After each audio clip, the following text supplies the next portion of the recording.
জন্য ঋণ করে কোরবানি দিতে পারবো কিনা? হ্যাঁ, অবশ্যই দিতে পারবেন। যে কোনো আর্থিক ইবাদত ঋণ করে করা যায়। নবী সাল্লাল্লাহু আলাইহি ওয়াসাল্লাম তার সাহাবীরা ঋণ করে দান করেছেন, এরকম বর্ণনা পাওয়া যায়। আর্থিক ইবাদত এটা আপনি ঋণ করে করলেন, পরে আবার পরিশোধ করবেন, এটা সম্পূর্ণ জায়েজ আছে। অতএব যদি কেউ ঋণ করেন, ঋণ করে তার পরিশোধ করার ব্যবস্থা আছে বা প্ল্যান পরিকল্পনা আছে, বা তিনি দিতে পারবেন, তিনি জানেন, সদিচ্ছা আছে, তিনি পরিশোধ করবেন, তাহলে এরকম হলে ঋণ নিয়ে আপনি কোরবানি করলেন, পরে সেটা পরিশোধ করলেন, এটা জায়েজ আছে। কিন্তু আমাদের কয়জন আছে আমরা ঋণ করে দান করি? এটা একটা বড় প্রশ্নের বিষয়। এটা জায়েজ আছে, ঠিক আছে, বাট কোরবানির জন্য আমি ঋণ করতেও রাজি আছি, আলহামদুলিল্লাহ। ইবাদতের মানসিকতাতে কিন্তু এটা করি, তাহলে এটা ভালো কাজ, শুধু জায়েজ না।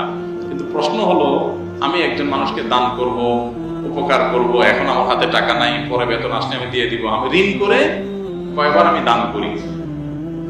কোরবানির ক্ষেত্রে যে ঋণ করে কোরবানি করার ইচ্ছা আমার হয়েছে, ভালো কথা, তাহলে দানের ক্ষেত্রে ইচ্ছাটা কেন হয় নাই? এই প্রশ্ন করার উদ্দেশ্য হলো যে কোরবানিটা আল্লাহর জন্য কিনা এটাকে এনশিওর করা।